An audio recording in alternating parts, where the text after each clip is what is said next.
Le damos la bienvenida nuevamente a radiobar.rocks en esta versión YouTube. Este es el programa número 4 de Comuna 13 Noticias. El agrado de estar junto a ustedes martes y jueves a partir de la hora 19.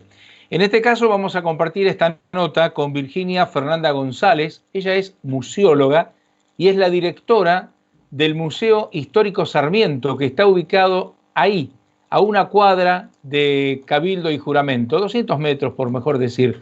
Está en la calle Cuba 2079, en el pleno barrio, en el pleno corazón de Sarmiento. ¿Qué tal, Virginia? Muy buenas tardes, ¿cómo estás? ¿Qué tal, Carlos? ¿Cómo te va?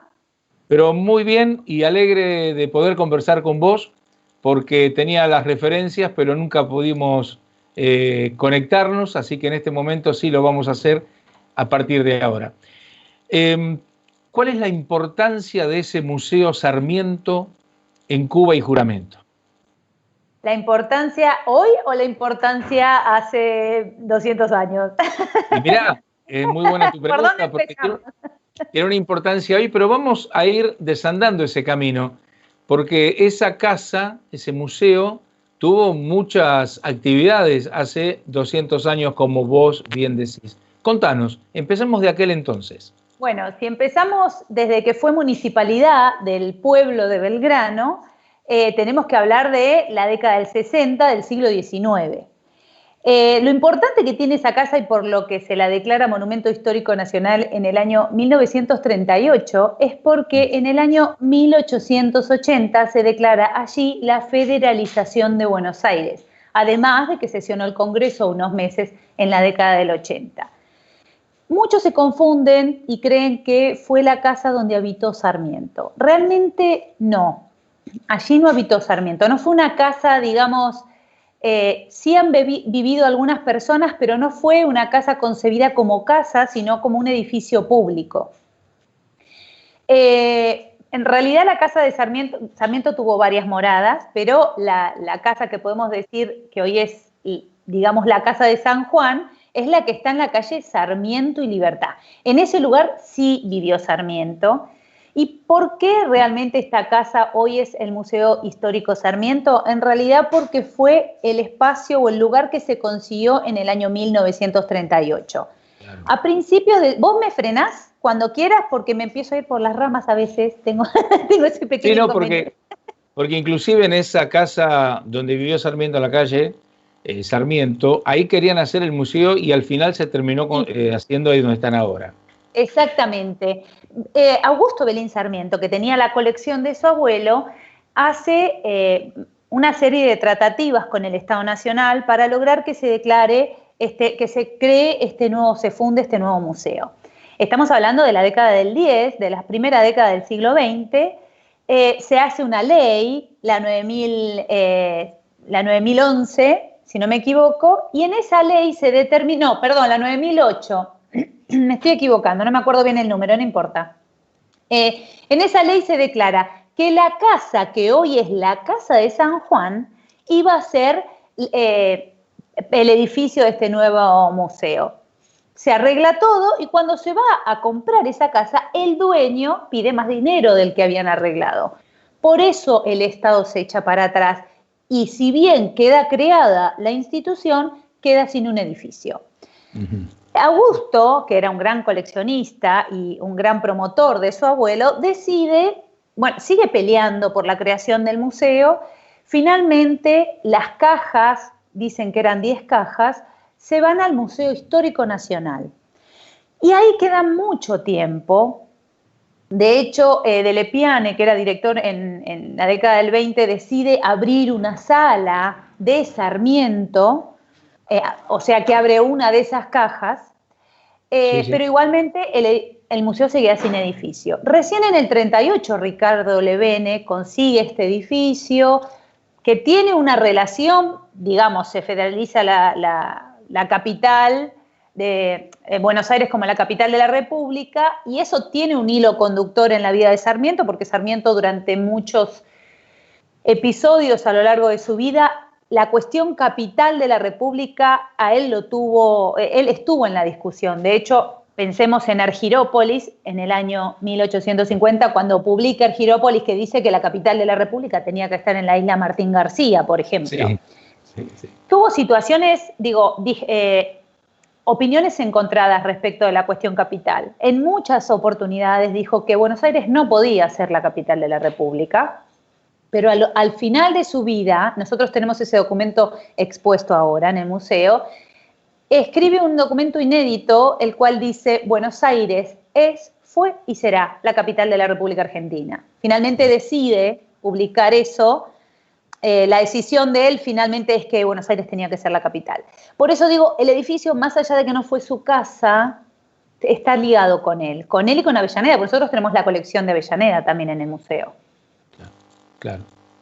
Y porque él vivió también ahí cuando fue por la fiebre amarilla también. No, ¿de quién hablamos? ¿De Avellaneda o de Sarmiento? Por Sarmiento. No. ¿Por qué se ahí corrió Sarmiento a vivir ahí? ¿A dónde? Al palacio a la casa. A esta casa de Avellaneda, en Belgrano, el barrio Belgrano, nunca vivió Sarmiento, ¿eh? No vivió, directamente no vivió, no. Él nunca vivió acá. Sí vivió en la calle Sarmiento y Libertad, ahí sí.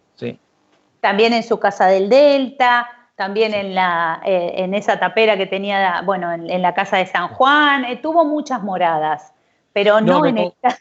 Me confundí por el hecho de que la actividad política argentina se trasladó justamente ahí a la calle Cuba y Juramento. Eso sí.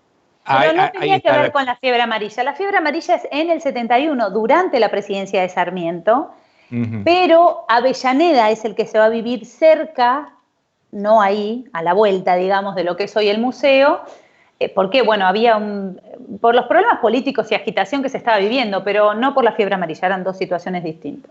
Dos distintas.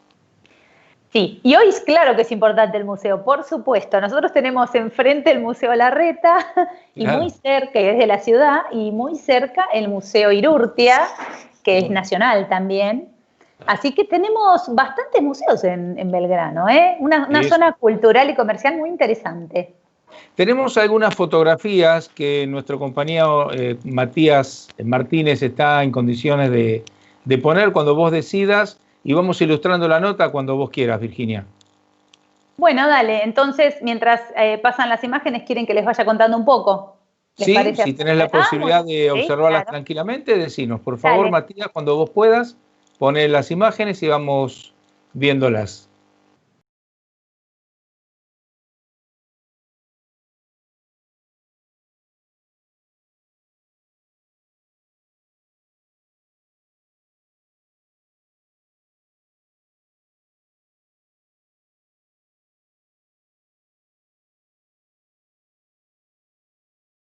Voy a contar un poco del museo.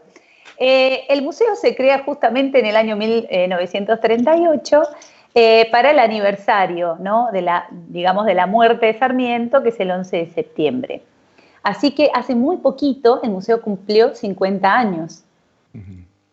Yo en realidad estoy en el museo desde hace 2 años, desde el agosto del 18. Durante 2 años el Estado generó concursos para directores de museos nacionales, así que se concursaron muchos cargos. Para mí es muy interesante eso que pasó, porque personas que hemos dedicado la vida a trabajar dentro de los museos, hoy estamos llevando el timón, y eso la verdad que para mí es muy interesante, porque puedo poner en práctica preceptos de lo que, por ejemplo, es la museología crítica líquida, ¿no? Muchos conceptos que siempre he criticado que le falta a los museos, ¿no?, que se han quedado en el museo, digamos, de conceptos positivistas. Entonces, soy un museo inclusivo, ¿no?, que dialoga con el público. Todas estas cosas es las que estamos logrando o intentando llevar adelante en el museo. Así Y sé mucho que estuvieron peleando para que las personas que estén frente a un museo tengan la categoría y el estudio de museólogos. Por eso a vos te presenté como museóloga, porque me parece que en estos últimos tiempos estuvo trabajando mucho, ustedes trabajaron mucho con esto de la carrera, con la especialización, para que la persona que esté frente a un museo sea una persona entendida de lo que es un museo. Sí, bueno, hay varias disquisiciones con ese tema. Yo considero que un museólogo es un administrador del museo, pero hay personas que consideran que es mejor digamos, un especialista en la materia. En esos casos, digo, en el Museo de Historia, por ejemplo, es mejor un historiador que un museólogo. Yo considero que las dos figuras son muy importantes. En el Museo Bellas Artes hubo una prueba piloto, ¿no? De hecho, estaba funcionando muy bien. Un director, digamos, administrativo y un director especializado en la materia. Y eso creo que sería el mejor binomio para un museo, ¿no? El especialista o el asesor en historia y el administrador. Igualmente, más allá de eso, pensá que hemos renovado, nosotros actualmente tenemos 6 salas en el museo, 2 salas son temporarias, o sea, las renovamos cada 3 meses y el resto son salas estables. Toda la exposición estable y temporaria se modificó en el museo, digamos, desde el 18 y durante todo el 19 llegamos a tener más de 9 exposiciones durante el año. Fue agotador realmente, demasiado tal vez, pero bueno, la idea era instaurar al museo en el barrio de nuevo, porque bueno, estaba un poco silencioso hacía un tiempo, con actividades desconectadas. Algo que hay que destacar es que el personal que está en ese museo y que se ha quedado y que permanece ahí trabajando, ama la institución más allá de quién sea el director. Y eso se ha notado porque han cambiado en este último tiempo, hemos sido 3 directoras, 3 mujeres además, 3 directoras desde el 2013 en adelante, y las personas que hoy siguen en el museo siguen trabajando con el mismo amor que tenían hace 15 años atrás. Y eso es muy bueno que ustedes lo rescaten para incentivar justamente al personal, ¿no? Sí, Eso, sí, igual, bueno. digo, discusiones tenemos todos los días, ¿no? Pero sí, son discusiones de intercambio de qué ideas, digamos, ponemos en discusión nuestras ideas y tratamos de llegar de la mejor manera posible a un resultado. Pero es la y eso, consideración al personal, que los consideren, eso es muy importante. sí, sí, por supuesto, esa es la idea. Pero soy humana y puedo equivocarme a veces, y si es así, pido disculpas porque es involuntario. Pero bueno, entonces tenemos salas, nosotros tenemos 3 salas, digamos de alguna manera clausuradas, porque tenemos un problema grave en los techos desde el año 2015, que está ese problema. Es complicadísimo el tema, bueno, se han hecho licitaciones públicas, no es que no se hizo nada, administrativamente se movió muchísimo, pero bueno, no se logró todavía llamar a licitación, o sea, se llamó a licitación 2 veces por ese techo y ninguna empresa se presentó, o mejor dicho, se presentaron 2 empresas, pero no tenían los papeles al día, entonces no se pudo resolver. Después tenemos otro grave problema, que es el bar, que se incendió en enero del 2018, el 31 de enero, sí. Que es una imagen tan triste que da el museo con ese bar. Pero yo cuando ingreso en agosto del 18 intento levantar en principio la clausura. La clausura fue muy difícil levantarla. Esa fue clausurada por gobierno de la ciudad. Bueno, me llevó de agosto a diciembre. En diciembre, pero literalmente me llevó ese tiempo. No es que lo dejé dormir. Iba con el papel en la mano, cual Soledad Silveira en la clínica del doctor Cureta, de gobierno nacional al gobierno de la ciudad. Así, de un lado para otro, y me decían, falta una firma, faltan 2 firmas, falta el responsable. Fue una locura. Bueno, se logró. Parece mentira, ¿no? Que uno parece que lo tiene tan aceitado todo y realmente es una locura que tienen ahí. Y la burocracia es terrible, ¿eh? Sí, sí, sí. En realidad era mucha responsabilidad. No, yo entiendo la situación, yo lo hablo con esta liviandad, pero estábamos en una estructura que si se llegaba a caer en la cabeza de alguien, claro, corría la cabeza de otra persona. Así que interactuaron ahí ingenieros que hicieron informes. Ese es otro tema muy importante. Nosotros, gracias a Enrique Dreyer, que es el presidente de la Asociación de Amigos del Museo, o Asociación de Benefactores, como se llama, es una asociación que está conformada por un montón de ingenieros, entre ellos Osvaldo, que es uno de los ingenieros, vino a hacer el testeo de la estructura para ver si realmente era segura o no la estructura principal, digamos. Cuando Osvaldo determina que la estructura principal era segura, ahí empecé yo a poder levantar la clausura con las complicaciones burocráticas, pero ahí empecé a poder levantar la clausura gracias al informe de Osvaldo. O sea, Osvaldo puso la firma que nadie quería poner. Con esa firma yo logré levantar la clausura. Bien. Lo que pasa es que llegué tarde. Llegué en diciembre, se pagó el seguro del incendio y eso va a una fuente, que es una fuente de una subcuenta del Estado, del Ministerio de Cultura, y si no se usa, se reinvierte y se perdió. Claro. O sea, se llamó a licitación, hicimos todo con la clausura ahí, pero bueno, ¿no? Los tiempos son terribles, así que nos quedamos sin poder levantar, sin poder llamar a licitación, o llamamos a licitación, pero no llegamos a tiempo, y se perdió el dinero del seguro. Es una pena. ¿En este momento están haciendo alguna actividad de manera virtual? Un montón. La verdad que estamos trabajando, a veces pienso que más de lo que trabajamos en horario, digamos, lo que era antes nuestra normalidad, digamos, ¿no?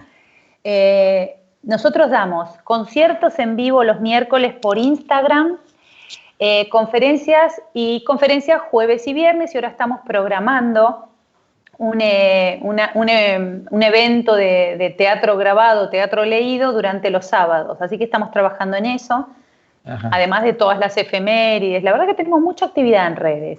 Todo eso en la página del museo está todo explicado como corresponde. Mira, igual en las redes nos pueden buscar como Museo Histórico Sarmiento y se encuentra en Twitter, en Instagram, en Facebook. Tuvimos un grave problema en Facebook porque nos hackearon la cuenta. Ni bien entramos a la cuarentena.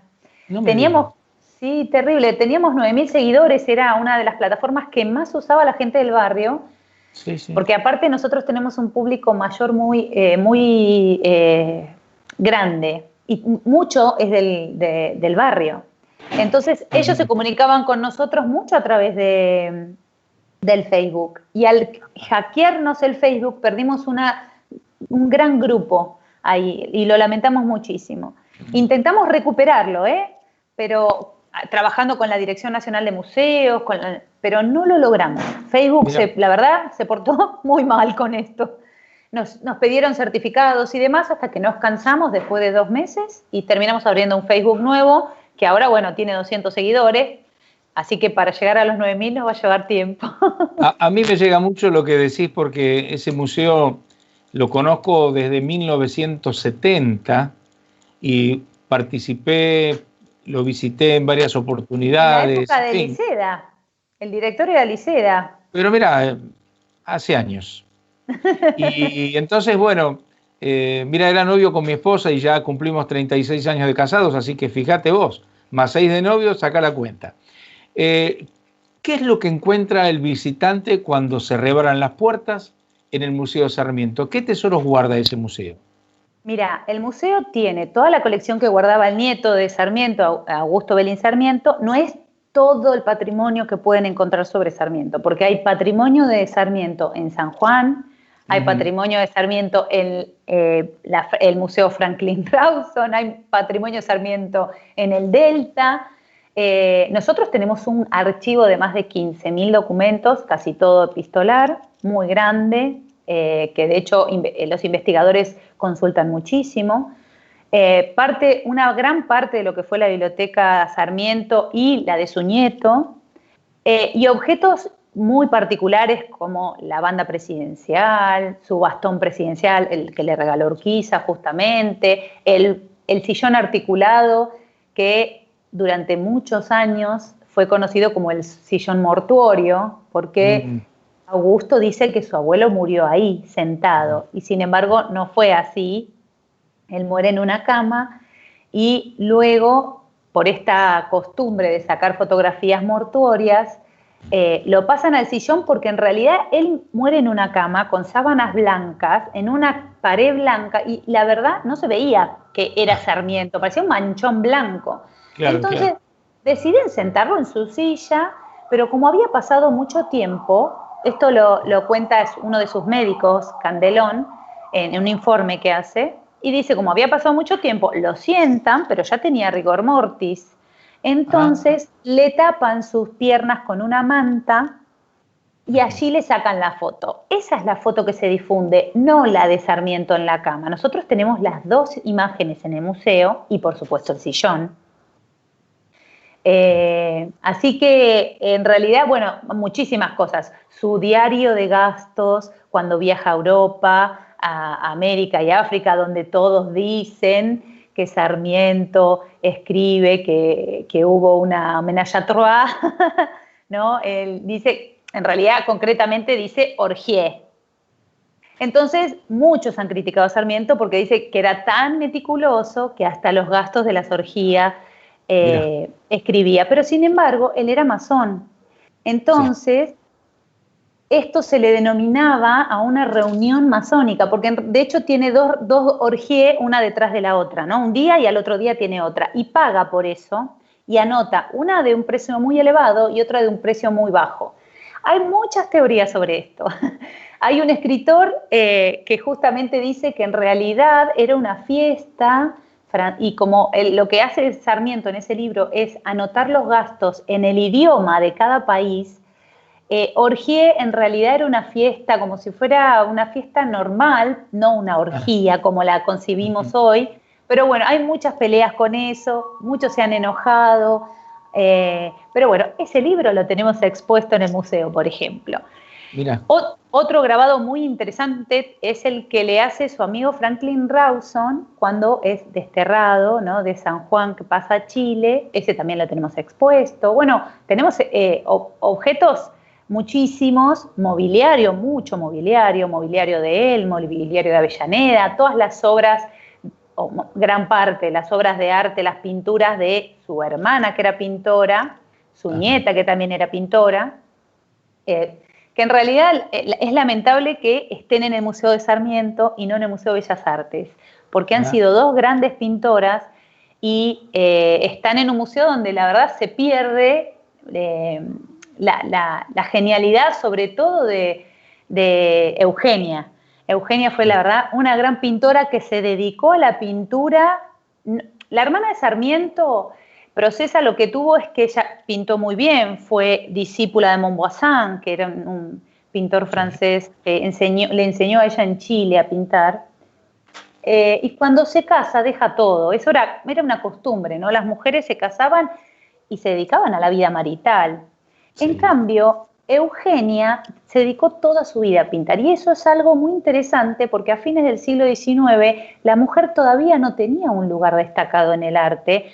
No se las considera en los primeros estudios historiográficos respecto a la historia del arte, no se las considera, se las nombra muy, muy escuetamente, pero sin embargo Eugenia fue una mujer muy prolífica, relacionada con el mundo del arte y con el incipiente mercado del arte, así que es muy interesante.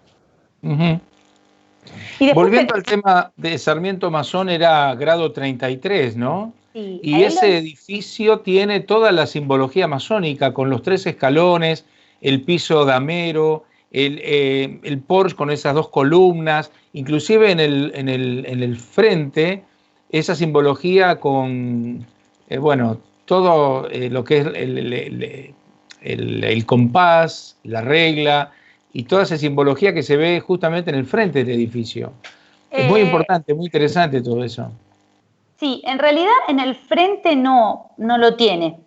El compás y la... Pero sobre la avenida Juramento, viste que tiene en el frente, donde está arriba de las columnas... Tiene elementos neoclásicos, sí, elementos neoclásicos tiene.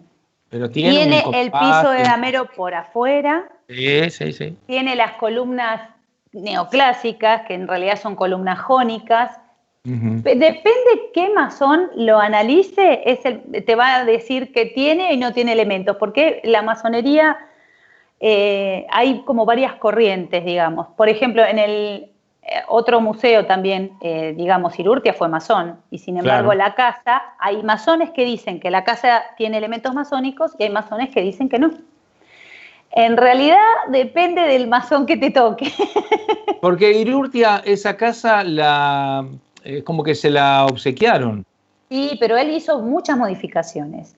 Hizo Y bueno, hay masones que dicen que sí hay elementos masónicos, pero yo no sé bien las diferencias dentro de la masonería, si bien he empezado a hablar y a trabajar con la Gran Logia Argentina, porque el año pasado inauguramos una exposición sobre Unión del Plata. Y me la perdí porque llegué tarde por la lluvia. Pero podés venir, podés volver. Ah, pero la viste igual. No, llegué tarde, ya se habían ido. Llovió mucho y no pude entrar. Ya se habían ido. La expo sigue todavía. Ajá. La habíamos extendido porque íbamos a hacer otras charlas. Hicimos un montón de charlas en relación a Sarmiento y la masonería y su vinculación con la masonería.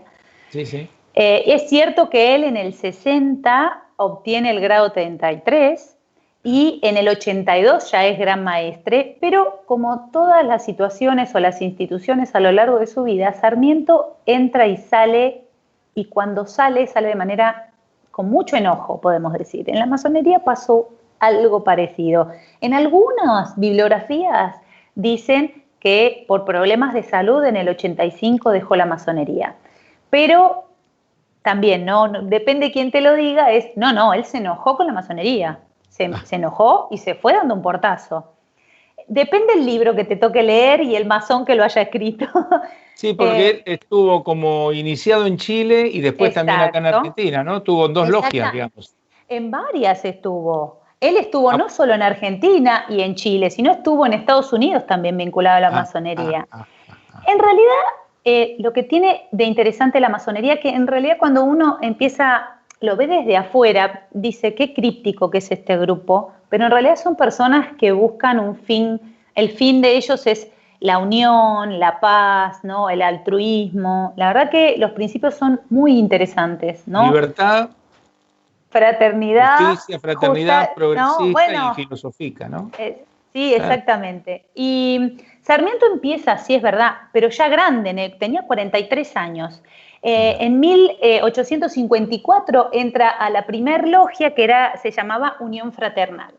Cuando viene aquí, o sea, en el 56, o sea, 2 años después, en Argentina, forma parte, digamos, del grupo colegiado de Unión del Plata, número 1, que para nosotros fue esa la excusa. De hecho, la muestra se llamaba Unión del Plata, una puerta a la masonería, y él ahí tuvo el grado de orador. Ah, mira. Después él tuvo idas y venidas de la logia. Cuando estuvo en Estados Unidos, estuvo mucho tiempo allá, viene en el 68, y cuando viene en el 68, la masonería le hace una gran cena, ¿no? Porque, el hermano masón era presidente, y en esa misma cena él les pide disculpas, pero decide irse porque él se quería ocupar de las obligaciones de presidente y no se quería distraer. Entonces, durante unos 14 años los masones dicen, en estado de durmiente. No es que renunció, sino que no estuvo en actividad. Stand-by, digamos. Claro, exactamente. Y Virginia, tenemos mucho para hablar de todo esto. Y háblame de la relación de Sarmiento con las maestras de los Estados Unidos y con Juana Manso. Bueno, mira, Sarmiento en realidad sabemos que su relación con la educación es muy fuerte, y esto tiene que ver también con su origen y su interés desde muy pequeño. Esto también de que la historia nos dijo que Sarmiento nunca faltó a la escuela, y en realidad no fue a la escuela Sarmiento, pero más allá de eso, su interés en la educación fue una obsesión a lo largo de toda su vida. De hecho, fue director de escuelas, y cuando él se va de Chile a su viaje por Europa, África y América, en el 42, en realidad esta excusa de ir a estudiar los sistemas educativos, porque había algunas fricciones que lograba siempre en todos lados donde iba a friccionar con alguien, él va a estudiar los sistemas educativos europeos para tomarlos como modelo. Pero en su libro Viajes queda decepcionado de Europa, porque él, que la había tomado como modelo, consideraba que no era lo que él estaba pensando. De hecho, cuando está entrando en Francia, habla de la pobreza, ¿no?, que hay en el Égido, en los distintos pueblos que va recorriendo, y se queda decepcionado. Pero en ese viaje le nombran a Estados Unidos, a Horace Mann, ¿no? Y él necesita, a último momento, como puede, logra viajar a Estados Unidos, se contacta con Horace Mann, estuvo 2 días con él y su esposa, Mary Peabody Mann, y entabló más que nada una relación con ella. Si bien Horace Mann lo guió muchísimo y hablaron muchísimo del sistema pedagógico norteamericano, y él a partir de ese momento Estados Unidos va a ser el modelo para copiar y va a tratar, ¿no? Por como pueda, de tratar de instaurarlo aquí. Cuando vuelve a Estados Unidos en el 65 como ministro plenipotenciario de Mitre, ahí que va a ver otra vez a Mary, que por supuesto con ella se carteaba muchísimo. De hecho, nosotros tenemos ese archivo epistolar en el museo. Horace ya había muerto. Horace Mann muere en el 59. Claro. Y el proyecto que había empezado a traer a aquellas 65 valientes empieza con Horace Mann en el primer viaje, pero se concreta cuando va a ver a Mary en el segundo viaje. Y logra traer esas 65 valientes que eran, él lo que fomentaba, de hecho ya que estamos hablando, ¿no?, dentro de lo que es el bicentenario belgraniano, digamos, ¿no?, el año de conmemoración a Belgrano, Sarmiento, una de las cosas que admiraba de Belgrano era justamente este objeto, ¿no?, este objetivo que tenía Belgrano respecto de la educación, y además la educación de las mujeres. Eso es algo que destaca Sarmiento muchísimo de Belgrano y es lo que intenta hacer. Él quiere que la mujer se inserte en la vida laboral, en la vida moderna. Por eso mismo quería generar estos espacios, estas escuelas. El Normal 1 es un ejemplo de eso, ¿verdad? Claro. Sí. Así que la educación de las mujeres para Sarmiento fue muy importante porque va cambiando como a lo largo de su vida, ¿no?, con todas las opiniones que él tiene sobre todo sobre las mujeres. Al principio de su vida piensa una cosa y eso lo va madurando hasta llegar a esta relación, bueno, con Mary Mann. Con Juana Manso también tiene una relación de amistad muy fuerte, si bien la historia no le hizo justicia a ella, ¿no?, porque la figura de Sarmiento es tan fuerte que ha opacado a todas las mujeres que lo rodeaban. Digo, vuelvo otra vez a su nieta, ¿no?, Eugenia. Eugenia fue una brillante pintora y sin embargo es la nieta de Sarmiento, no es Eugenia Belín. Claro. Y con Juana Manso, que ahora se la está reivindicando muchísimo, sí, por suerte. Nosotros tenemos una actriz que trabaja muchísimo con nosotros, María, que se ha tomado como caracterización a Juana Manso y ha hecho varias interpretaciones en el Museo de Juana Manso y en varios lugares, así que nosotros estamos súper contentos. Y en el caso de Juana Manso, él la admiraba muchísimo y en un momento, en un discurso, dice: el único hombre que entiende mis planteamientos pedagógicos es Juana Manso. En realidad era como una artilugio de Sarmiento para tratar de poner al mismo lugar a la mujer, sí, que al hombre. De hecho, en un discurso que da en la universidad dice: en muchos años es una vergüenza que este salón no tenga mujeres, o no tenga la cantidad de mujeres que tendría que tener. Uh-huh. Perdón que no lo estoy citando, lo estoy emulando nada más, no citando, porque no son las palabras exactas. Pero sí, dice... Sí. Es una vergüenza que no haya la cantidad de mujeres que tendría que haber. Esperemos que en 100 años esto se revierta. O sea, él está pensando en la educación universitaria de las mujeres para que estén insertadas en esta sociedad que él está tratando de construir. Es cierto que era un hombre con pensamientos fuertes, ¿no? Civilización o barbarie es un poco fuerte, pero para él la barbarie era esto, era la nada, el no hacer, la no educación, el no trabajar. Eso era para él la barbarie. Por eso se pone en contra de esto, y un hombre que ha tenido un origen muy humilde y que ha luchado toda su vida para progresar. Él no podía concebir, ¿no?, la abulia, por decirlo de alguna manera. Claro.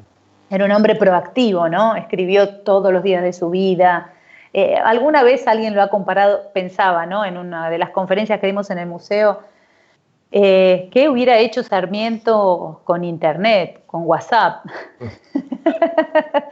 No sé si comparar, sería peligrosísimo, yo creo. No sé si, sí, si nos hace bien. Virginia, volviendo al tema Juana Manso, también ella era masona y hizo mucho por la Argentina. Marta Mato, creo que vos la conocés, una amiga entrañable que hemos hecho Masonería, Misterios y Verdades en Radio Bar el año pasado. Ella dice que un museo es una parte impresionante, es algo que hay que sentirlo como toda profesión, ¿no? Que uno ama lo que es un museo. ¿Cuál es tu visión de un museo y cómo pensás al museo después de la pandemia? Bueno, qué pregunta. Estamos todos preguntándonos lo mismo.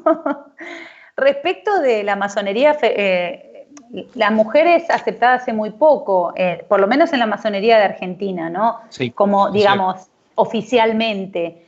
Ese es un tema que la verdad que la masonería se haya abierto. De hecho, creo que el juramento, dentro del juramento es ser hombre, es una de las palabras que dicen dentro del juramento, ¿no? Así que es muy bueno que se abra a las mujeres, que se haya abierto en el siglo XX a las mujeres. Yo creo que eso es en principio algo que habla muy bien. Yo me estoy relacionando con masones de la Gran Logia y la verdad que tienen un pensamiento súper abierto, sí. No como muchos, no como se ha dicho antes, ¿no? O por lo menos esa concepción que uno tiene cuando no conoce realmente de lo que está hablando. Son personas súper abiertas y súper altruistas, con Y diversidad. trabajan mucho para el país, Sí. trabajan mucho. Su pensamiento llega a muchos estamentos de la vida nacional. Sí, lo que pasa es que tal vez esto que te decía recién, el desconocimiento, ¿no? El hablar sin conocimiento de causa genera a veces estas confusiones en la gente. Pero bueno, más allá de eso, que solo quería aclarar mi posición, digamos. Respecto del museo, para mí el museo debe ser un facilitador y un ámbito donde a través de la historia podamos entender el presente y proyectarnos hacia el futuro. Pero yo lo que intento es no establecer, digamos, el discurso decimonónico del prócer intronizado, sino por el contrario, poder discutirlo, poder saber cuáles eran sus ideas y decir, estoy de acuerdo o no estoy de acuerdo con él por determinadas situaciones. No es un genio intachable cerca de Dios, por supuesto que no, es un hombre como todos nosotros que tuvo aciertos y desaciertos, porque errar es humano, que ha hecho cosas muy grandes, sí, que no, eso es cierto y eso hay que decirlo, es un hombre que ha puesto, digo, en el discurso que él da para la inauguración del Observatorio Astronómico de Córdoba, él dice, se dice que es anticipado superfluo construir un observatorio con un erario exhausto y recargado. Bueno, yo digo que entonces renunciemos a la categoría de nación. No era así de taxativo él, ¿no? Pero sí, es que es verdad, está bien, estábamos en 1869, atravesando la guerra contra el Paraguay, con una situación en el interior complicada. Bueno, está bien, el país era una bomba de tiempo, pero sin embargo él seguía apostando a la ciencia, porque la ciencia y la educación para él era la base de todo, ¿no? Él decía, todos los problemas son problemas de educación, y yo con eso, con él coincido absolutamente. Pero me estoy yendo por las ramas. Entonces, este museo es esto, un espacio democratizador, un espacio de diálogo, donde podamos poner en escena, para saber de Sarmiento, de acuerdo a los tópicos escolares, podemos ir a un libro. Acá podemos jugar con la figura de Sarmiento desde múltiples aspectos. No es un libro de historia, un museo, es un apoyo, claro que sí. Y por supuesto vamos a contar lo que consideramos que es lo primordial, pero también vamos a contar estas otras historias. Nosotros en febrero del 19 hicimos una exposición sobre el carnaval, la otra cara del carnaval se llamó, y en realidad en esa exposición no dijimos que Sarmiento, o sí lo dijimos, pero no fue el único tema, que Sarmiento le encantaba el carnaval.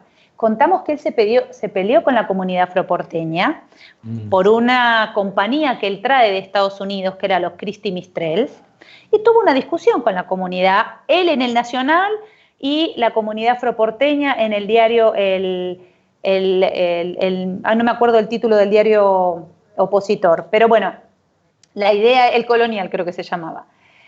La idea es que él entablaba todas sus discusiones a través del Nacional, ¿no? En esta última época. Pero él discutía con todo el mundo, él siempre discutió. Y Sí. era una manera de reafirmar sus ideas, de Claro. mostrarse, de publicitarse, porque él siempre estuvo en boca de todos. Miremos el Mosquito siempre lo retrató su principal figura. Sí, sí, sí. Bueno, entonces creo que también fue una estrategia de él, ¿no? El estar siempre vigente. Pero más allá de eso, esto es lo que queremos hacer en el museo, mostrarlo desde todas sus facetas, mostrar, digamos, él era un hombre que amaba a los animales, por ejemplo, que le interesaba muchísimo la naturaleza, que se preocupó por la producción del Malbec a gran escala, de la seda, del mimbre. O sea, pensemos en la cantidad de cosas que hizo pensando en la producción, ¿no? En la autosustentación y demás. Por suerte Ahora, tenemos la ley Sarmiento para proteger a los animales, justamente. exactamente. Todavía sigue la Sociedad Protectora de Animales que él creó con su sobrino Albarracín. Bueno, pero más allá de eso, después de la pandemia, nosotros ya armamos nuestro protocolo de vuelta al museo. Por suerte tenemos oficinas muy espaciosas y no hay tanto personal, o sea, somos 30 personas en total, en un espacio muy grande. ¿Cómo va a ser el público?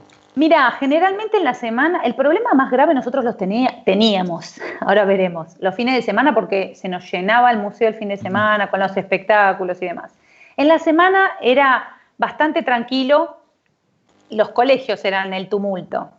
Ahora lo que establecimos es un circuito que estableció la responsable de colecciones del museo, que es Constanza Ludeña.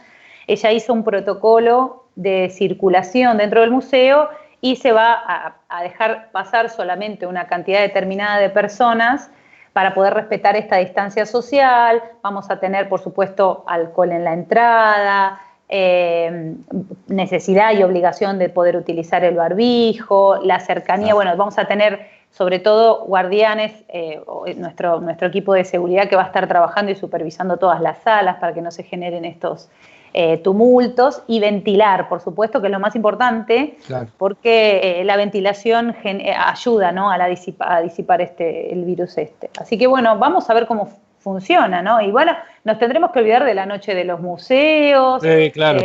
De los espectáculos masivos. Igual yo sufría muchísimo la noche de los museos, ¿eh? Para mí es lo peor que le puede pasar al patrimonio.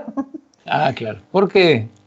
Porque es mucho tumulto de gente, no lo podemos controlar, esto genera aumento de la humedad relativa y de la temperatura, hay mucha más crisis, posibilidad de accidentes con el patrimonio, son muchas las ponderaciones, los problemas potenciales que tenemos y no estamos preparados para soportar todo esto, porque nosotros abrimos con toda la voluntad que podemos, ¿no? El museo, en la noche de los museos, pero no tenemos ni la infraestructura, ni el personal, ni las medidas de seguridad adecuadas. Entonces, la verdad que nos complica, pero esto es histórico, ¿no? Desde que se creó la noche de los museos que tenemos problemas. Yo antes trabajaba en el Museo del Cabildo y era terrible, eran colas y colas de horas. Aparte están en lugares estratégicos también, como para que la gente no pase. El que pasa por Belgrano va al Museo Sarmiento, el que va al centro, Plaza de Mayo, al Cabildo, entonces sí, es paso obligado. Estamos bastante lejos, digamos, del circuito del turismo principal, ¿no? Somos como una opción secundaria de un turista que viene. Hay muchos turistas que venían 1 o 2 días.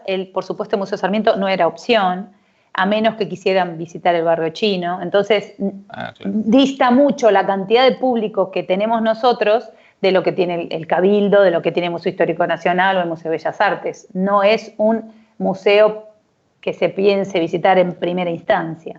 Pero habíamos la gente que anda circulando por ahí, que es mucha, también le llama la atención también. Sí, la relación con el barrio es muy fuerte. Con eso estamos muy contentos, ¿no? Los conciertos, los espectáculos, los domingos de cine. Era algo que es la relación directa con nuestro barrio. La verdad que eso sí, para nosotros es muy importante. Igual logramos, hasta la pandemia, habíamos duplicado en un año la cantidad de público. Eso es un montón para nosotros. Logramos duplicar. ¿Qué cantidad? Llegamos a 8.000, cuando había el año anterior, comparando los meses, habíamos llegado a 4.000 por mes, ¿no? Qué bárbaro. Virginia Fernanda González, museóloga y directora del Museo Histórico Sarmiento, que está emplazado en la calle Cuba 2079, esquina Juramento, en pleno corazón del barrio de Belgrano, enfrente de la iglesia conocida como La Redonda, enfrente de lo que es el Museo Larreta, cerquita de las Barrancas de Belgrano, cerca del Museo Irurtia, del barrio chino, también a muy poquitas cuadras. Te agradecemos mucho que esto sea el puntapié para incentivar a la gente, para conocer lo que es un museo, para conocer el Museo Sarmiento y que de la mano de ustedes, de los museólogos, sepamos de qué se trata cuando entramos a un lugar como esto, que son verdaderos templos culturales. Muchísimas gracias, Carlos, muchísimas gracias a la audiencia, a la radio, bueno, a todos los que hacen que este programa salga al aire y bueno, vamos a seguir en contacto porque podemos empezar a trabajar juntos de ahora en más. Da para mucho y además invitamos al público a que se meta en internet, a que busque el Museo Histórico Sarmiento y ahí va a ver todas las actividades que por estos días hay a pesar de la pandemia. Muchísimas gracias, Virginia. Un gran abrazo. Bueno, muchísimas gracias. Y ustedes quédense porque ahora va a venir el ingeniero Jorge Mario Bertolino, que es ingeniero civil, capitán y jefe del viaje del primer velero deportivo a las Islas Malvinas después del conflicto bélico con Gran Bretaña, allá por 1982. Vamos a hacer este recorrido de este proyecto Malvinas 2004. Comuna 13 Noticias. En un instante seguimos en este momento tan lindo que creo que estamos disfrutando. Matías Martínez, nuestro operador, enseguida volvemos. Adelante.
Seguimos en el programa número 4 de Comuna 13 Noticias por radiobar.rocks en esta versión de YouTube.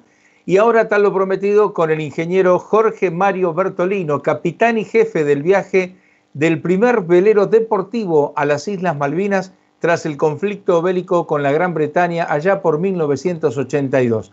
¿Cómo estás, Jorge? Muy buenas tardes y gracias por tu participación.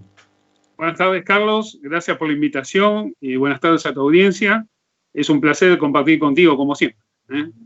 Muchas gracias. Y nosotros nos vamos a referir a esta travesía que vos llamaste Proyecto Malvinas 2004. Contanos, ¿cómo surge? ¿Cómo se desarrolló? ¿Hubo inconvenientes? Pero bueno, vos lo supiste capear muy bien. Adelante, te escuchamos. Bueno, este viaje en realidad nació en 1982, digamos, el 3 de mayo, justamente. Yo estaba, el domingo 2 habían hundido el crucero General Belgrano y el día 3, justamente al otro día, estaba en una obra esperando en el auto a que llegue un cliente que tenga que hacer una cobranza y escuchaba las noticias del crucero. Y en ese momento, claro, de congoja para los argentinos, pero a mí se me cruzó el pensamiento, qué lindo sería ir a las islas en tu propio barco. Y bueno, lo curioso que yo no navegaba, no tenía amigos en club náutico. Yo en esa época vivía en Ciudadela, provincia de Buenos Aires, no tenía ni cercanía con la náutica, ni sabía cómo se iniciaba un curso de náutica. Pero el subconsciente actúa en forma maravillosa realmente, ¿no? Como digo siempre, de alguna manera, las cosas, por eso uno cuando se programa actúa en forma maravillosa para bien o para mal el subconsciente. Así que uno tiene que tener cuidado como programa a veces los pensamientos y todo, ¿no? Y las cosas en mi vida se fueron concatenando de tal manera que en un momento pude concretar este hermoso sueño de viajar a las islas. Yo, digamos, empecé a navegar, empecé a hacer primero cursos de náutica, fui timonel, después hice el curso de patrón, ahí conocí mucha gente que tenía barco, porque a veces uno piensa para navegar hace falta tener barco. También uno puede hacer la plancha también para navegar. Pero en este caso sobran barcos, pero faltan buenas tripulaciones, ¿no? Claro. Y aparte un buen tripulante tiene que tener buena onda, tiene que ser cocinero, tiene que saber compartir un whisky. Bueno, hay que convivir bien, hay que tener empatía, como la vida, ¿no? Hay que hacerla bien. No me faltaron oportunidades de navegar. Muchos amigos me han confiado su barco, he corrido regatas, me he capacitado en lo que es el trimado de velas. Y bueno, digamos, de hacer caminar los barcos de regata un poquito más siempre, ¿no? Y así fue que, bueno, llegó el momento de tener mi propio barco, allá por 1999. Yo había, digamos, me había empezado a ir bien en la profesión unos años atrás, en la profesión de ingeniero, que hoy mando un saludo a todos los ingenieros civiles, porque hoy es el día de la ingeniería, a los colegas, aprovecho. Y bueno, y realmente me dije, yo tengo que tener mi propio barco. Empecé a buscar barcos, y no había ningún barco que me cierre. Bueno, terminé con el proyecto del Místico, construyendo mi propio barco. Gracias a Dios en ese momento lo pude hacer, fue un gusto que me di en la vida, como muchos tienen casas afuera o en los countries, bueno, yo un barquito que lo amo, realmente el Místico se llama ese barco, y bueno, llegó el momento de correr a Río de Janeiro. Corrimos en dobles. En dobles significa 2 tripulantes nada más. Mi barco está preparado para esa situación, ¿no? Con maniobra, para navegar en solitario inclusive.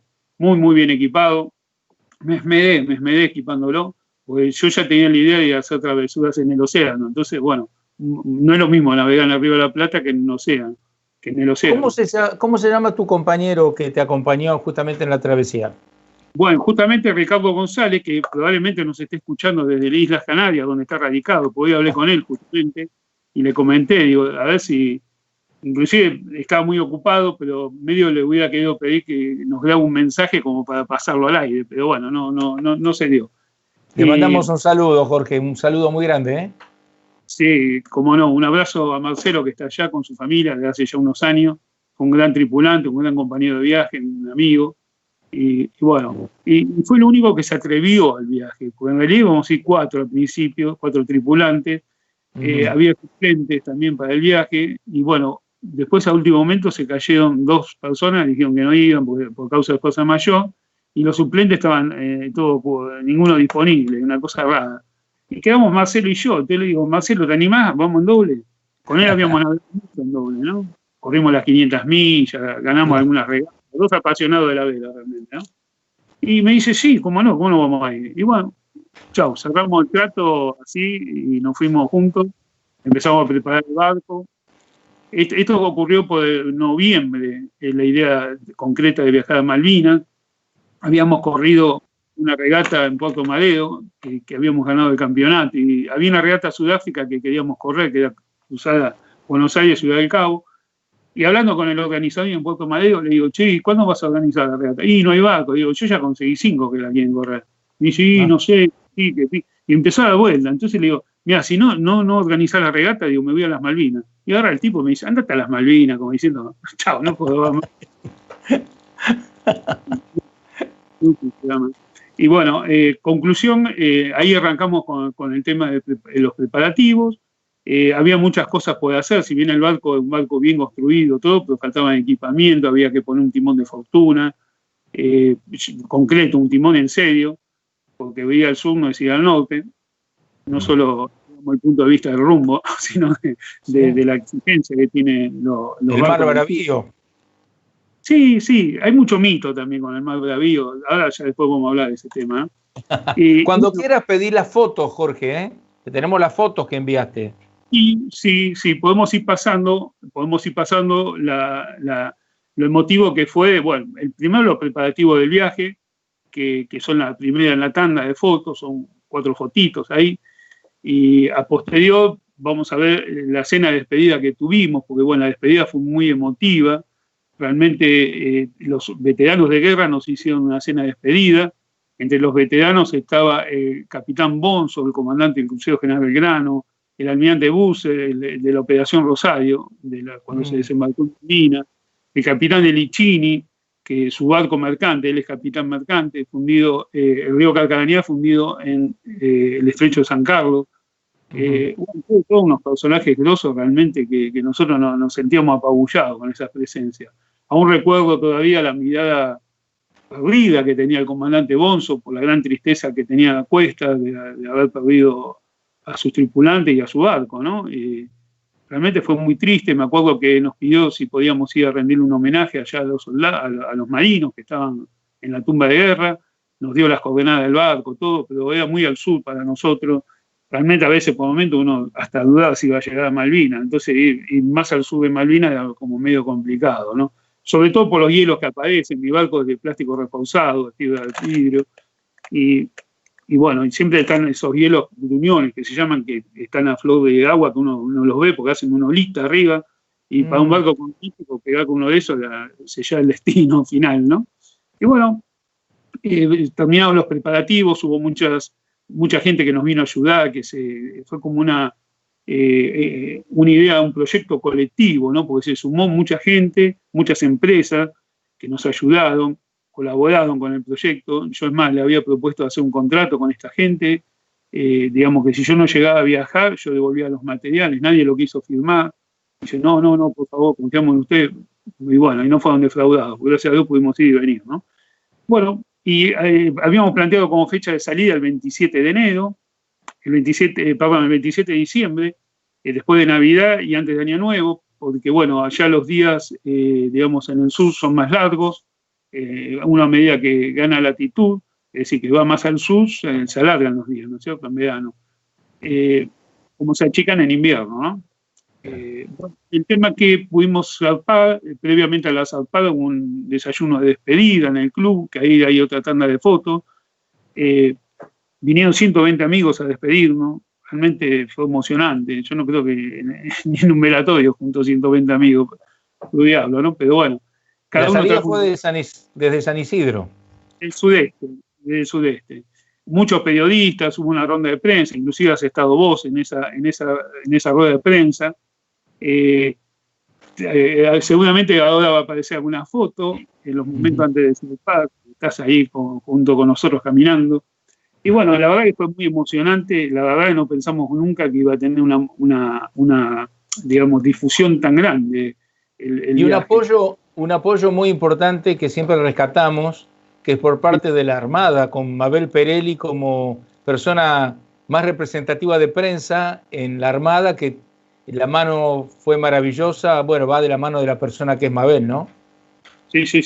Realmente nosotros, fue la ayuda más grande que hemos tenido, fue justamente la Armada Argentina, por articulación de Mabel Perelli, que es jefa de prensa de la Armada en ese momento. Mandale un saludo que nos debe estar mirando en este momento. Sí, seguramente. Un beso, Mabelina. Un beso, Mabelina. Y bueno, gracias a ella, digamos, pude conseguir todas las cartas náuticas, todos los libros fados y señales, todos los derroteros, todas las publicaciones navales que en definitiva hacen falta para poder navegar en forma legal y segura hacia algún destino, ¿no? Así que ella fue una gran ayuda. Después hubo que formar un equipo a todo esto, hubo un médico, la doctora Greco, que bueno, ella nos armó un botiquín con muestras gratis de laboratorio, y bueno, teníamos medicamentos que el hospital de San Isidro realmente, ¿no? Elementos de cirugía para cirugía menor, y bueno, todo lo que hace falta para tener en estos casos. Porque nosotros planteamos el viaje en forma directa, desde Punta Médanos, o sea, de San Isidro a Puerto Argentino sin escalas, ¿no? Pero de Punta Médanos, que es la pancita más saliente de Buenos Aires, al sur de Villa Gesell, pusimos rumbo 180 directamente hacia el sur, y entramos por el norte a Malvinas, ¿no? Entonces hubo momentos que estuvimos a 800 kilómetros de la costa, o sea, unos 400 millas, a la altura y un temporal de por medio. 3 temporales tuvimos a la ida. Uno a la salida de San Bodombón, de la bahía de San Bodombón, saliendo del Río de la Plata, otro al sur de Necochea, y otro a la noche antes de llegar a Malvinas. ¿Y en qué afectó a la embarcación esas tormentas? Bueno, a la ida tuvimos 3 temporales, a la vuelta 1. El de la vuelta fue el más intenso de todos porque nos voló radar, la antena de radar. Nosotros de Malvinas salimos un martes 13, como el número 13 me sigue en mi vida. Hoy estamos en la Comuna 13, vivo en la Comuna 13. Mi madre nació un día 13, no un martes 13. Y curiosamente nos tocó de salir de Malvinas un martes 13. Me estoy adelantando un poco en el acontecimiento, ¿no? Pero, digamos, cuando miramos con el almanaque, con Marcelo ahí, cuando estábamos pagando la mar, dijimos martes 13, y nos miramos, porque los navegantes son muy supersticiosos, ¿no? Y dijimos, ¿qué hacemos? Nosotros teníamos previsto tardar 12 días en llegar a Malvinas, hicimos un tiempo vago, en 10 días llegamos, ¿no? 3 temporadas, ¿no? Entonces dijimos, mira, si vinimos a atacar, nos vamos por ahí, coincidimos los dos y nos fuimos, ¿no? Y un día después en Malvinas pasó un temporal de 90 nudos de viento, son 180 kilómetros por hora. Y nosotros ya estábamos a un día de navegación y nos agarró la cola de ese temporal, ¿no? Y fue cuando perdimos la antena radar que vos estás comentando. Bueno, sigamos el derrotero a Malvinas. Retomando el derrotero, bueno, zarpamos, como dijimos, el Náutico Sudeste, ahí seguramente están proyectando Matías fotos de ese momento, que son unas 8 fotos más o menos. Los momentos antes de zarpar, la zarpada del Náutico Sudeste, y la navegación propia de Malvinas, con esos 3 temporales. Obviamente, la organización de la guardia era 4 horas dormíamos y 4 horas, siempre uno estaba despierto, era 4x4 la guardia, ¿no? Y en eso uno no se recupera nunca del cansancio, ¿no? Porque 4 horas no son suficientes. Y bueno, yo era el que me encargaba de las comidas, Marcelo lavaba los platos, éramos como un matrimonio perfecto, digamos. A Marcelo no lo dejaba tocar la cocina, porque hay una vieja anécdota de una regata de las 500 millas, que esto es como los paracaidistas, ¿viste? Yo te doblo el paracaídas a vos, me lo doblas a mí, nadie se dobla su propio paracaídas. Claro. Y en un estábamos corriendo las 500 millas, que es una competencia en doble. Marcelo, cuando me hace la pizza, me la pone con tergopol y todo al horno, ¿no? Y bueno, yo me la comí, digo, qué tocante, qué rica que está. Y después, bueno, terminé casi hospitalizado, ¿no? Y ganamos la regata, así todos pudimos ganar la regata, ¿no? Pero bueno, entonces Marcelo se dedicaba a esas cosas nada más. Y bueno, íbamos llegando a la navegación sin novedad, realmente fue una navegación buena, salvo el segundo temporal, que ahí sí tuvimos que hacer rumbo 275, que es rumbo oeste, íbamos hacia la costa. Por suerte tuvimos un día de revancha, porque teníamos un temporal del sur, el cual genera olas de mucha altura. Una vez pasado ese momento, embocamos ya al sur, nos abrió la puerta, usamos los legendarios 40 grados de latitud sur, los 40 ablamadores, como nombraba Vito Dumas, Y bueno, nos fuimos aproximando, hasta que, bueno, estuvimos muy próximos a las islas, y a nosotros nos habían amenazado que nos iban a hundir el barco en el camino, que nos iban a incendiar el barco en las islas, que no había señal de GPS en las islas, que estaba cambiada la señal por un tema de defensa. ¿De dónde venían esas amenazas? De todos lados, del internet, de anónimos, pero... y gente de mi extremada confianza, de alguna manera hizo de mensajero, ¿no? De mensajero, y no era el problema, digamos, de las islas, el problema era de acá, ¿no? Con eso... A eso voy. No quiero entrar en eso, porque bueno, inclusive cuando fui a la Cancillería a avisar que iba a hacer este viaje, a pedir instrucciones, no me trataron muy bien, no me trataron nada bien.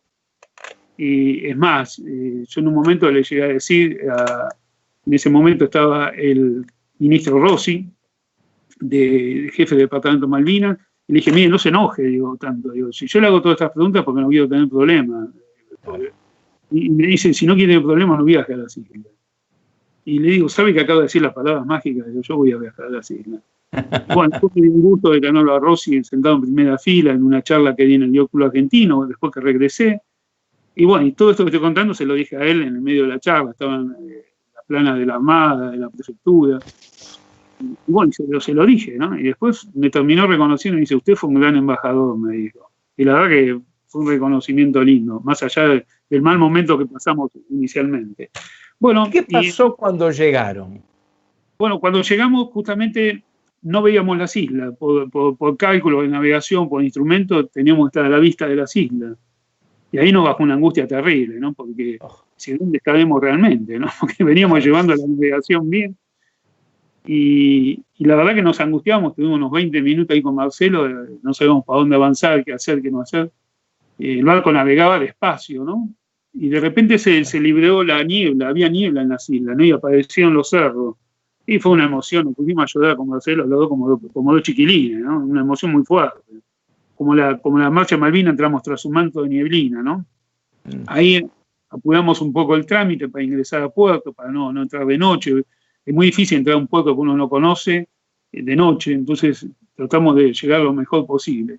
Gracias a Dios, a las 17 horas aproximadamente entramos a la bahía del puerto argentino. No había nadie para recibirnos, nadie para tomar la marra. Bueno, tuvimos que hacer una suerte de maniobra media forzadita con Marcelo, pero tomamos bien la marra. Y a todo esto llegó un Land Rover con una señorita de migraciones que nos venía a hacer las migraciones, ¿no? Porque Argentina no sella el pasaporte, porque Argentina considera que es territorio argentino. Los isleños consideran que no es territorio argentino, entonces, bueno, yo tengo el pasaporte sin salida de Argentina, pero sí con entrada y salida de las islas. Como todos los que viajan a las islas, en definitiva, ¿no? Es el mismo estatus, ¿no? Bueno, esa chica era bilingüe, se quedó hasta bastante charlando con nosotros, tomando unas copas ahí, y a ella le hice entrega de un convenio de reciprocidad deportiva que llevábamos de mi club con el Club de las Islas, en el cual, digamos, estos convenios de reciprocidad deportiva se acostumbran internacionalmente entre clubes para usar los barcos o usar las instalaciones para los navegantes que llegan, tener una marra de cortesía y todo eso. Y bueno, y posteriormente fue refrendado por el gobernador de las islas porque no hay club náutico. Toda la isla es un club náutico en realidad, ¿no? Bueno, ahí empezamos a programar un poco las cosas con Marcelo, queríamos ir a Darwin a rendir un homenaje a los soldados argentinos. Estoy olvidando un detalle importante. A posterior que se fue la señorita de Migraciones, vino un navegante con su señora y su hijito a darnos la bienvenida, Andrés Short, y se quedó como hasta las 9:30 de la noche, o 10 menos cuarto, y se fue. Muy buena persona, después nos invitó a tomar el té en su estancia. Y bueno, y ahí con Marcelo dijimos esa noche, ¿no? Claro, estábamos recién llegados, ¿y qué hacemos? Y vamos al pub del pueblo, dijimos, ¿viste? Vamos a tomar algo al pub. No, primero dijimos, estuvimos en un muelle metálico que flota, un muelle flotante, ¿no? Que es del FIP. Y dijimos, che, vamos a pisar suelo malvinense. Y digo, a ver si mañana viene alguien y nos dice que nos tenemos que ir, no pisamos suelo Malvinas, pisamos un fierro, ¿no? Claro. Bueno, y ahí nos fuimos los dos caminando del puente, del muelle flotante, hay un puente de Rorró que te lleva hasta propiamente tierra. Y nos agarramos la mano y pisamos con el pie derecho juntos las islas. Y digo, Marcelo, qué ocasión para un brindis, le digo. Me dice, sí, la verdad que sí. Digo, ¿por qué no nos vamos al pub del pueblo? Y empezamos a caminar 5 kilómetros, un frío así, ya era de noche, ¿no? Y cuando llegamos, íbamos llegando a las primeras casas de Puerto Argentino, eran como si fueran las 4 de la mañana acá, no había nadie en las casas, se veía una lucecita, qué sé yo, hasta que pudimos dar con el pub, ¿no? Y cuando llegamos ya había cerrado, porque allá hay ley seca, a las 10 de la noche cierra, ¿no? Ah, claro, claro. Todo esto en el camino le digo, Marcelo, ¿tenés plata? Me dice, no. Digo, yo tampoco. Digo, vos vamos a decirle que nos fíen, que estamos acá. Y cerramos. ¿Dónde van a ir?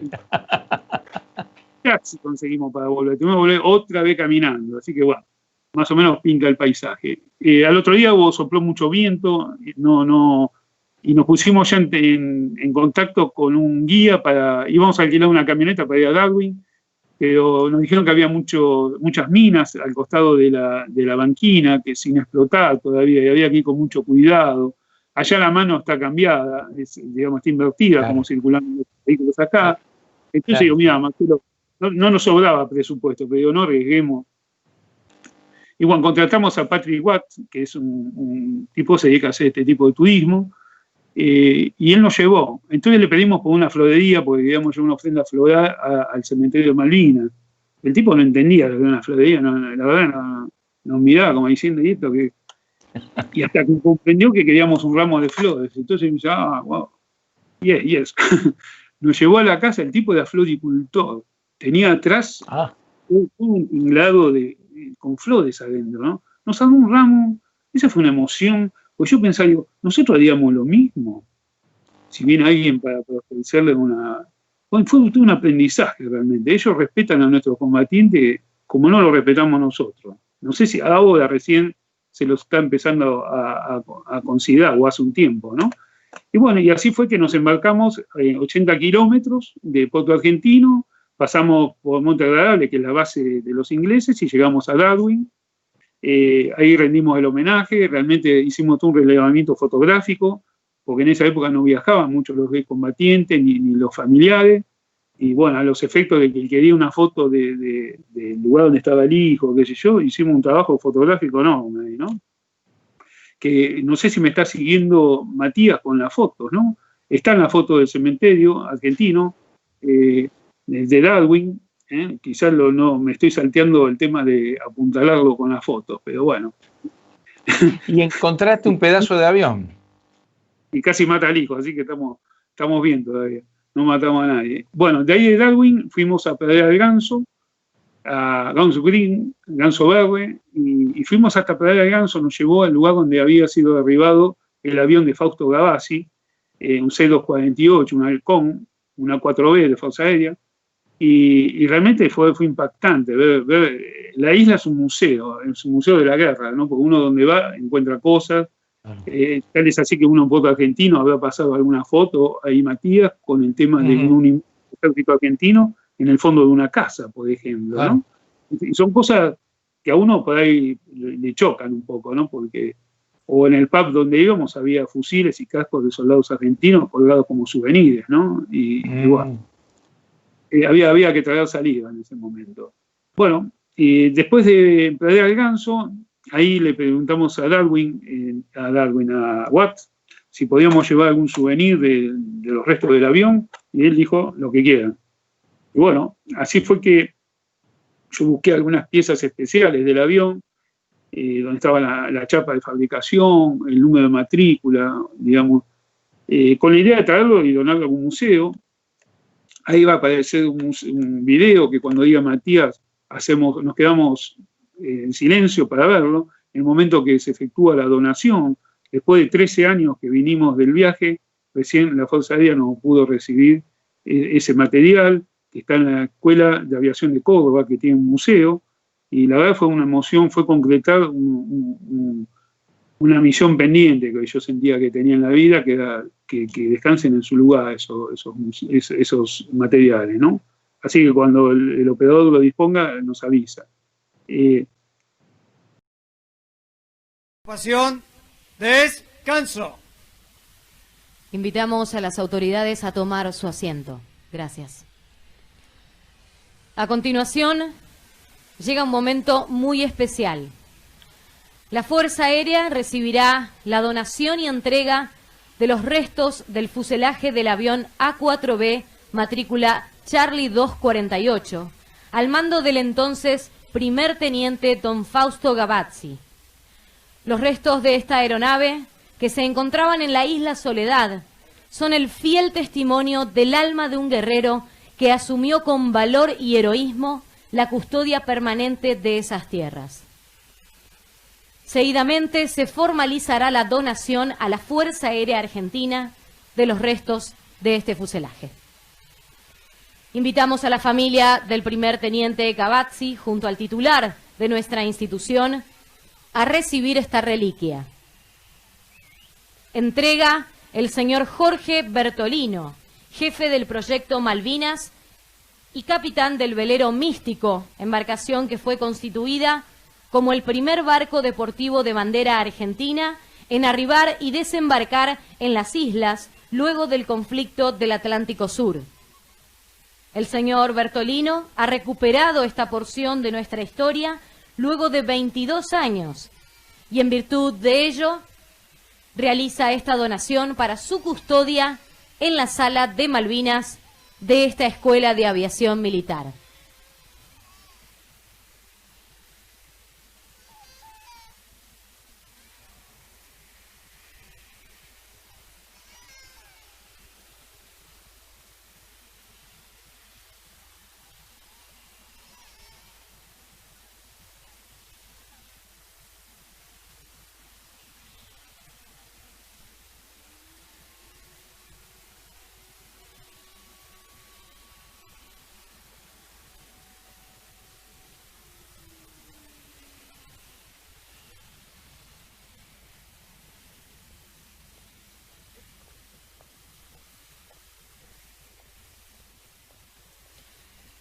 Seguidamente se ejecutará 1 minuto de silencio.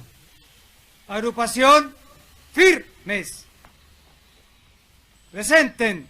¡Or! Saludo. 1.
Bueno, Bueno, Jorge, describinos que hemos visto de manera maravillosa.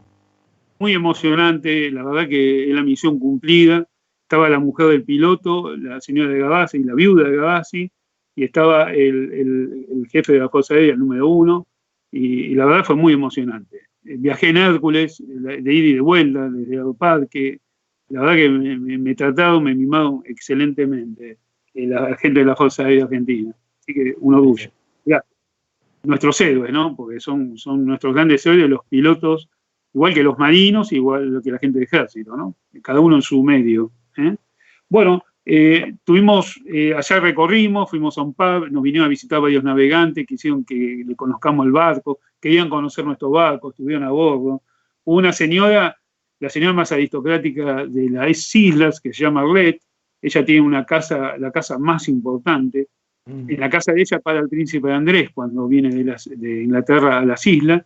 Y bueno, y ella nos quería conocer. Entonces, un día nos invitó a tomar el té, fuimos a tomar el té, y después le retribuimos la invitación, invitada a tomar el té en el barco, ¿no? Y había de todo, canapecitos de paté de fuego con criollitas, había con galletitas, y bueno, realmente whisky, cerveza, lo que menos había té, pero bueno, Esta embarcación, este velero, ¿qué dimensión tiene para que la gente se ubique? 10 metros de eslora. 10 metros de largo sí. Y ancho. 3,60, 3 metros con 60, en la parte más ancha, ¿no? En la parte más ancha. Perfecto. Y bueno, la señora esta, cuando le invitamos a tomar el té, después nos quiso invitar para hacernos una cena de despedida en la casa. Otra vez, habíamos ido a tomar el té, pero ahora queda una cena de despedida, que por ahí deben estar, hay algunas fotos también que van a estar mezcladitas, pero las que estamos ahí cenando en una mesa muy suntuosa es la cena de despedida que hemos tenido en las islas. La verdad que nos atendió muy bien la señora Arlet, una gran repostera, una gran cocinera, ¿no? Sí, una gran anfitriona, ¿no? Con mucho amor, mucho cariño. En ese momento me acuerdo que hubo un momento de emoción colectiva en la mesa, ya en la sobremesa, sonó el tema Imagina de John Lennon, y hubo una emoción colectiva realmente. Entonces yo siempre en ese momento decidí, bueno, el día que haga algo del viaje, voy a poner esa música, mis charlas y eso. Vos has tenido oportunidad de estar en alguna de mis charlas, y en la cortina de entrada y de salida está ese tema, ¿no? Que hay mucha gente que dice, ¿cómo un tema en inglés? Bueno, no conoce ni a John Lennon ni lo que dice la letra, ¿no? Realmente, así que bueno, pero es una oportunidad para el aprendizaje, como siempre, para todos, ¿no? Bueno, y al otro día, encima nos regaló unas galletas especiales que había hecho para el viaje, para que comamos y qué sé yo. Al otro día, bueno, zarpamos muy temprano, pagamos la amarra, fue el tema del martes 13, salimos, no salimos, y bueno, salimos. Y realmente ya estaba bastante picado el mar. Me acuerdo que ahí sentimos el cabrito, como es el cordero malvinense que habíamos comido a la noche, porque nos pidió, ¿qué querían comer? Digo, carne. ¿Cómo querés comer? Carne. Habíamos tomado vino chileno, bueno, fue un descontrol, ¿no? Siempre los marinos nos pasa eso, cuando llegamos a Puerto es el descontrol, ¿no? Pero nunca hay que hacerlo el día antes de irse, pero bueno, quedamos medio planchados ahí con Marcelo, hasta que, bueno, nos habituamos de vuelta. A la noche nos agarró ese temporal que te comenté, donde perdimos el radar. Veníamos muy cargados de emociones, porque, bueno, ya estábamos regresando, ¿no? No habíamos roto nada importante en el barco, porque ese era un tema, ¿no? Se nos rompe algo, se lastima uno, se cae uno al agua. Y bueno, son fantasías que uno se le cruzan en todos los momentos, ¿no? Perdóname, ¿cuánto tiempo estuvieron en Malvinas? En Malvinas estuvimos 7 días, que era lo que dijimos que íbamos a estar. Llegamos 2 días antes, nos fuimos, digamos, cuando se cumplieron los 7 días, que fue justamente el martes 13, ¿no? No quisimos estar un día de más porque, bueno, Marcelo tenía horas de fecha de regreso de alguna manera por su trabajo, yo no, porque soy independiente, pero bueno, había que cumplimentar todo eso. Aparte uno ya empezaba a extrañar la familia, los amigos, porque si bien nos trataron bien, la pasamos bien, en ningún momento nos sentimos, digamos, mal con respecto a la gente de Malvinas, o que nos cayó mal, o que nos hicieron algún desaire, o alguna... Es más, mira, te cuento esto, un bocadillo. Al otro día que llegamos, que soplaba mucho, está la misión del marino, ahí pegadita al muelle metálico. Es una casa que le brinda atención a los marinos, y para sustentarse tiene como una especie de casa de hamburguesa con un lindo living, que por ahí deben haber aparecido las fotos, y bueno, y tienen duchas de agua caliente, ¿no? Entonces nos fuimos a duchar, porque hacía 10 días que no duchábamos, ¿viste? Estuvimos como 1 hora bajo la ducha, de agua caliente, una cosa espectacular. Después nos comimos una hamburguesa, había mesas de pool, vamos con un poolcito, Marcelo. Empezamos a jugar al pool, y de repente paran 2 camiones del ejército y empiezan a bajar marines. Y se llena de marines el lugar. Totalmente. Sí, con Marcelo nos sentimos intimidados realmente, ¿no? Porque nos sentimos intimidados. Y de repente me acuerdo que Marcelo mueve el taco y le pega a uno con la parte de atrás del taco. Y yo, no, nada que ver. Después nos enteramos que estos muchachos venían a ver, los navegantes habían venido de Argentina, nos venían a ver a nosotros, pero en ningún momento nos sentimos salvados, ni molestados, ni nada, ¿no? Un respeto absoluto, ¿no? Acá no sé si habíamos gritando cualquier cosa. no. Y realmente para aprender. Fue un aprendizaje muy bueno el viaje. Bueno, sí, continuando ya navegando hacia Buenos Aires, con la ayuda de la corriente de Malvinas, que es un desprendimiento de la corriente circumpolar que gira toda la Tierra, hay un desprendimiento de agua fría que llega hasta el Cabo Frío, en Brasil. Como baja la corriente cálida del Brasil, sube la corriente fría, ahí en esa templanza, podemos decir, la laguna llega muy llena, muy rica en nutrientes, que es la fría, y bueno, se genera, por eso tenemos el litoral y la riqueza hitícola que tenemos, ¿no? Esa corriente es una suerte de cinta transportadora en el cual el barco, sin navegar, navega un nudo, ¿no? Sí. Entonces, más la velocidad propia del barco, al regreso en 8 días estuvimos en Buenos Aires, tardamos menos, 2 días menos que a la ida. Está bien, no tuvimos temporales de jeta, como decimos nosotros, ¿no? Que por ahí tenga su conveniencia. No, vinimos navegando perfecto. La verdad, todo muy bien. Y hubo una anécdota muy linda, siempre me acuerdo cuando pasamos a la altura de Villa Gesell, o el traslado de Villa Gesell, avisamos a la prefectura que estamos pasando, porque la prefectura te va haciendo el control costero, ¿no? Sí, y eso es cuidado de alguna manera. Más allá que nosotros teníamos nuestro equipo de radioaficionado propio, que nos reportábamos a la mañana y a la noche, y pasábamos los datos que estábamos levantando para el Servicio Meteorológico Nacional, porque este viaje tuvo un montón de ribetes. El ribete científico fue el trabajo de campo que hicimos con Marcelo, trabajo de campo en el mar, por decirlo de alguna manera, levantando todas las variables meteorológicas y mareológicas para calibrar un nuevo modelo de fuerza aérea del Servicio Meteorológico. Entre otras cosas que tiene un montón de ribetes este viaje. Hoy por ahí no quiero agotar el tiempo tan rápido. Bueno, entonces en ese momento terminamos de hacer reporte y nos llaman por radio. Dice, místico, Calleja, ¿verdad? Sí, Calleja, adelante, místico. Dice, ¿ustedes son el barco que fue a las Malvinas? Dice que salió en la televisión. Claro, no es una forma de comunicarse de radio, ¿no? Sí, me quedé y digo, sí, afirmativo. Me dice, ¿ustedes navegaron por tal latitud y tal longitud tal día? La latitud y la longitud son las coordenadas geográficas, el domicilio en el mar, ¿no? Claro. Digo, SQAP esperando, quiere decir, que verifico. Claro, me fijo en la bitácora. Sí, afirmativo. Nosotros navegamos por ahí. Y ahora el capitán, ya muy socarronamente, nos dice, y ustedes saben que por ustedes tuvimos que levantar todas las redes de pesca porque venían los 2 dormidos. Y ahí hizo un silencio de radio extraordinario, ¿no?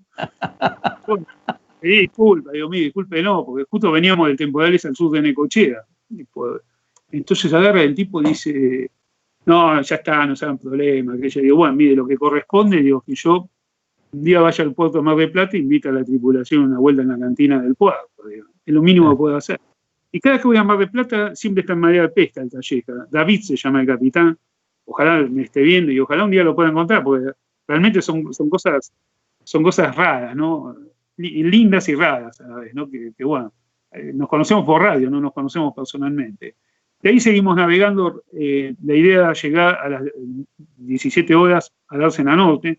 Ahí teníamos un compromiso con el fotógrafo de Telan y con el Canal 9, que bueno, a través de mi amigo Ángel Rey, teníamos un compromiso, pues nos ayudó en la divulgación, como Telan también en su momento, ¿no? Entonces, hubo una previa para el periodismo en Dársena Norte. Entramos para cumplir con el periodismo.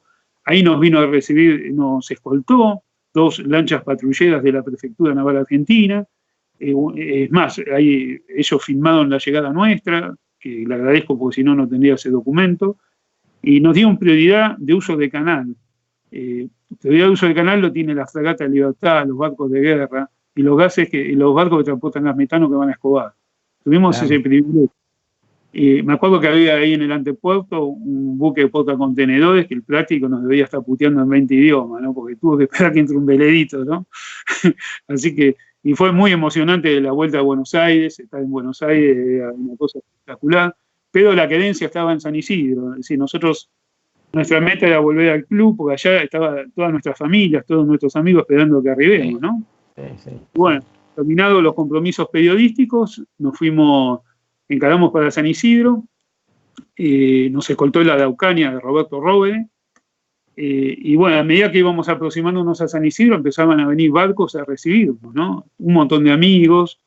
Me acuerdo que en el Mount River de Jorge Olmedo venía mi familia, mi mamá, mi hermano y mi hijo, ¿no? Y en un momento verlos ahí arriba, a bordo del otro barco, me dio una emoción bárbara. Son emociones que no se olvidan más, ¿no? Una Yo, fiesta, por ejemplo, una fiesta. Hoy me estoy recordando todos estos detalles y yo vuelvo a hacer el viaje.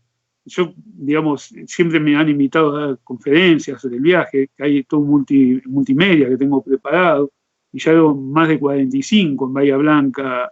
Lo más al sur fue Bahía Blanca, pero tengo una comprometida en Esquel. Lo más al norte ha sido Rosario, pero tengo otra en Santiago del Estero en algún momento. Y bueno, y todos los clubes náuticos, universidades, por todos lados. Y la verdad que cada vez que las pongo, vivo la misma emoción del viaje. Y eso es gratificante, ¿no? Realmente gratificante. Con Mabel estuvimos en el velero Tinto. Claro, con Robert. Acompañándote, claro. Con Roberto Jorge, mira, lamentablemente tenemos que ir cerrando. Yo voy a leer una lista de personas y mientras yo leo te invito a que pienses qué mensaje das por este viaje, que seguramente ustedes lo pueden buscar en Proyecto Malvinas 2004 en internet, ¿verdad? Sí, pues sí, solamente poniendo Proyecto Malvinas 2004 en Google lo lleva a la página, porque si no es lo mismo, Proyecto Malvinas 2004.bartolino.com.ar. Lo ponen y aparecen. ¿Vos pensás eso que te digo? ¿Qué mensaje? Y yo le voy a mandar un saludo a estos veteranos, amigo y colega como Edgardo Esteban, que hoy es el director del Museo Malvinas, a Jorge Beto Altieri, César Trejo, a Saúl Pérez, a Oscar Poltronieri, y un saludo para el amigo en común que es Ángel Rey, que vos lo nombraste. Y también debo mencionar que también me hicieron llegar que hubo otra embarcación. El Tony López llegó a Malvinas con la goleta Patagón en 1989, pero rescatamos de tu nota, Jorge, que vos con el Místico, como capitán en jefe, esta primera embarcación deportiva llegó y desembarcó en Malvinas después del conflicto bélico de 1982, bien digo, en nuestras queridas islas. Bueno, la reflexión para el final, Jorge. También hay otro barco, en honor de la justicia, que fue el Malabar. El Malabar, Tony López fue tripulante y Audaz Canesa era la capitana. Pero ellos fueron haciendo costa. Nuestro barco, aparte de cumplir un récord, hacer viaje directo, había una ruta nueva, porque todos nos decían que por esa ruta no se podía viajar.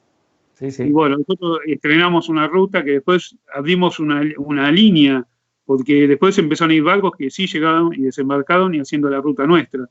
Así que fue un montón de posibilidades lindas. Inclusive estuvimos a punto de organizar una regata que quedó ahí pendiente, una regata que sea Buenos Aires, Malvinas, girar todas las islas sin desembarcar y volver a Mar del Plata. Así que hay un montón. La verdad que en la página web van a poder descubrir un montón de cosas. Bueno, gracias, Jorge Mario. Estoy meditando lo que el mensaje. Sí, Jorge Mario Bertolino, este ingeniero civil, es un hombre muy arraigado a Comuna 13, vive a unas 5, 6, 7 cuadras de lo que es la sede de Comuna 13, un emblemático del barrio de Belgrano, por eso te quisimos también convocar hoy. ¿Qué reflexión entonces para el final, Jorge? Y yo creo que la reflexión más importante es sobre los sueños, ¿no? Que es importante darle importancia a los sueños y pensar que todo sueño es realizable. Walt Disney decía, si lo puedes soñar, lo puedes lograr, ¿no? Y no hay sueño que uno no pueda no lograr. Obviamente, tiene un precio que pagar. Toda decisión implica una pérdida. Si soñás una cosa, no podés soñar la otra. No podés estar en dos sueños al mismo tiempo, a lo mejor. Simultáneamente, al menos, ¿no? Y bueno, yo lo que digo que, sobre todo a la juventud, ¿no? Que no se, en este marco de la pandemia que vivimos, en este marco de la economía arrasada que tenemos en el país, bueno, que no se desanimen, porque siempre a lo largo de la vida va a haber un tiempo de revancha y tienen que estar preparados para eso, ¿no? No se dejen quemar el cerebro, digamos, piensen en positivo, siempre en positivo, y van a ver que el subconsciente de alguna manera lo va a conducir a un buen rumbo y van a llegar al puerto soñado. Nada más. Porque te conozco, sé que te emocionás, te agradezco muchísimo. Jorge Mario Bertolino, Agradecemos también a Matías Martínez como operador en esta puesta en el aire y además a Marcelo Rey, un fuerte abrazo para los dos. Jorge, muchísimas gracias y a ustedes, queridos televidentes, oyentes de Radio Bar también, los esperamos este jueves a partir de la hora 19 en Comuna 13 Noticias. Muchísimas gracias. Gracias.